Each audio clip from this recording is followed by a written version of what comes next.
La commune de Ouélé est située dans la région du Ifou au centre-est de la Côte d'Ivoire. Nzi Antoine, à la tête de cette commune depuis 2013, a apporté un nouveau souffle de vie aux populations. Son engagement et sa détermination ont contribué à la transformation de cette commune en un véritable modèle de développement.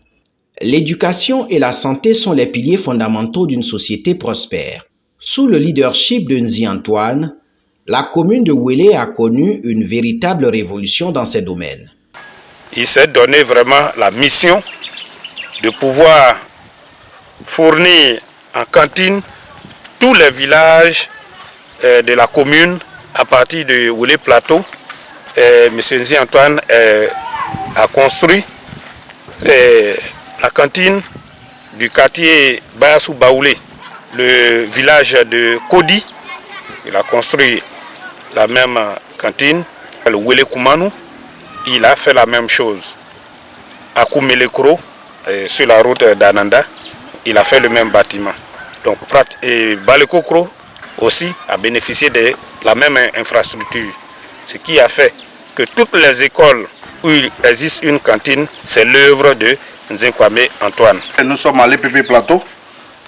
L'EPP Plateau qui est la vitrine de l'éducation au niveau de la ville de Ouélé. Malheureusement, comme vous le constatez, cette école-là était là et pas d'électricité, rien du tout. Mais aujourd'hui où je vous parle, nous voyons des bâtiments encore qui sortent de terre et pas seulement ce bâtiment. De nouvelles écoles construites. D'autres réhabilitées offrent aux enfants un environnement propice d'apprentissage. Les centres de santé érigés dans cette commune permettent aux populations d'accéder à des soins de qualité. La vision du maire Nzi Antoine pour le bien-être des populations est ainsi devenue une réalité. Aujourd'hui, avec le maire Nzi Antoine, nous voyons clairement le changement au niveau de la ville. Avant, on avait un centre de santé urbain. Aujourd'hui, cela se transforme en hôpital général et les infrastructures poussent au fur et à mesure. Le développement économique de la commune de Ouélé dépendait grandement de l'amélioration de ses infrastructures routières. Le lobbying intensif entrepris auprès des autorités compétentes par le maire Nzi Antoine a eu des résultats satisfaisants. Grâce à ces efforts inlassables, les tronçons d'Aoukro-Ouélé, Ouélé-Prikro, autrefois difficilement praticables, sont désormais des artères clés qui favorisent les échanges commerciaux et présentent de nouvelles opportunités pour les populations de la région. Aujourd'hui, nous pouvons constater la nouvelle voie, par exemple, qui vient d'Aoukro en allant à Prikro, qui est pour moi, pour ma part, un facteur de développement parce qu'aujourd'hui, nos mamans peuvent faire sortir leurs produits. Les brousses, les planteurs de la région peuvent faire sortir leurs produits aisément. L'autonomisation de la femme et l'insertion des jeunes font partie des priorités du maire de Ouélé. Il a mis en place des programmes novateurs visant à encourager l'innovation et à fournir un soutien financier aux jeunes entrepreneurs. Franchement, le maire, il nous aide beaucoup, nous les femmes. Il nous aide beaucoup, nous les femmes. Mais pour le moment, le souci de Ouélé, c'est le problème de courant. Je voulais lancer un message au maire pour lui dire que, vu le courant, parce que nous, on travaille avec le courant. Donc, s'il peut voir ce cas-là pour nous, ça va beaucoup nous aider. Il faut remarquer que dans tous les villages, il n'a pas ignoré aussi les jeunes. Il a pensé à la jeunesse, il a formé les jeunes et il leur a octroyé des fonds de 1 500 000 pour le fonctionnement. Donc je peux dire que monsieur le maire doit rester au pouvoir, c'est-à-dire qu'il doit avoir un autre mandat pour poursuivre ses activités. De nombreux jeunes et femmes ont pu réaliser leurs rêves grâce aux initiatives du maire Nzi Antoine. Avec une population croissante, les besoins en matière de logement et d'infrastructures deviennent importants. L'audacieuse initiative d'extension de la commune entreprise par le premier magistrat présente aujourd'hui de nouvelles opportunités de développement. Nous avons initié l'extension de la ville de Ouélé avec plusieurs lotissements.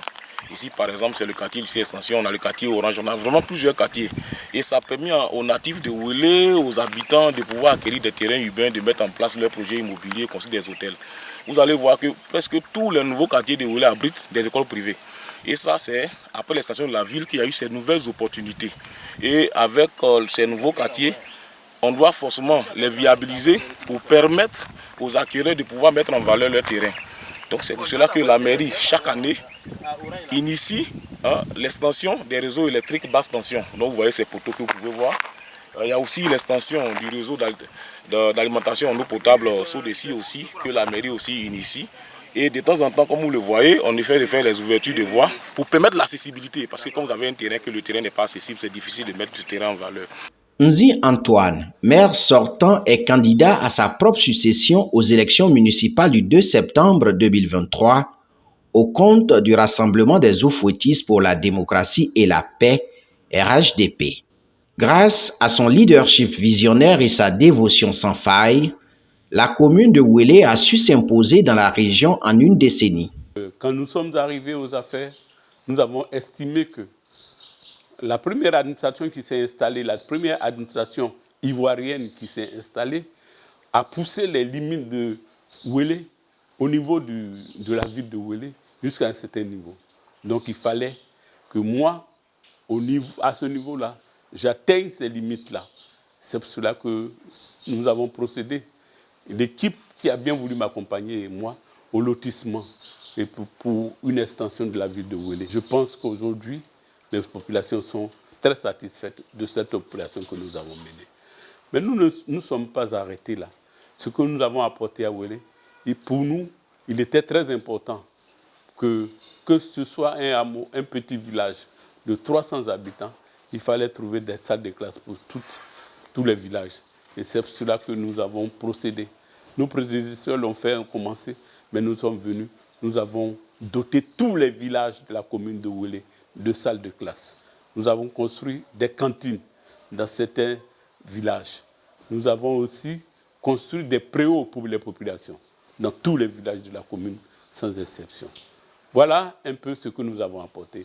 Mais au-delà de ça, pour la ville même, pour les artisans, pour les commerçants, nous avons dit qu'il fallait créer des magasins au niveau du marché, le marché de Wélé. Donc nous avons fait une ceinture. Et nous sommes presque à la fin. Aujourd'hui, nous avons créé beaucoup de magasins. Et nous veillons à ce qu'il n'y ait pas d'installation anarchique des commerçants. Nous avons procédé avec le lotissement à l'extension du réseau électrique, à l'extension du réseau hydraulique. Nous assistons nos jeunes. Nous assistons nos jeunes. Les jeunes, nous leur avons obtenu. Au cours de la première mandature, nous avons obtenu de l'Office international du commerce des dons en numéraire. Nous avons mis à la disposition de la jeunesse communale. Il y a des groupes qui ont bénéficié de 3 millions et la plupart des groupes ont eu chacun 1,5 million. Et ce n'était pas de somme remboursable. Nous avons mis ça à leur disposition. Aujourd'hui, les habitants de Wélé se préparent à exprimer leur soutien à leurs bienfaiteurs aux élections municipales du 2 septembre 2023. Je dirais à la jeunesse, à cette jeunesse qui se reconnaît en moi, à cette jeunesse qui m'a toujours soutenu et que j'ai toujours aussi soutenu, qu'au soir du 2 septembre, qu'on fasse tout pour que Nzi Antoine soit encore maintenu maire. Je sais qu'il y a de bonnes choses qui vont se passer après ça, parce qu'on va se mettre en collège, c'est-à-dire moi et avec tous ceux qui sont autour, pour pouvoir d'abord mettre la jeunesse en avant, et puis penser à des projets pour la jeunesse. Ensemble, on va tout faire pour que la jeunesse puisse sortir de sa situation.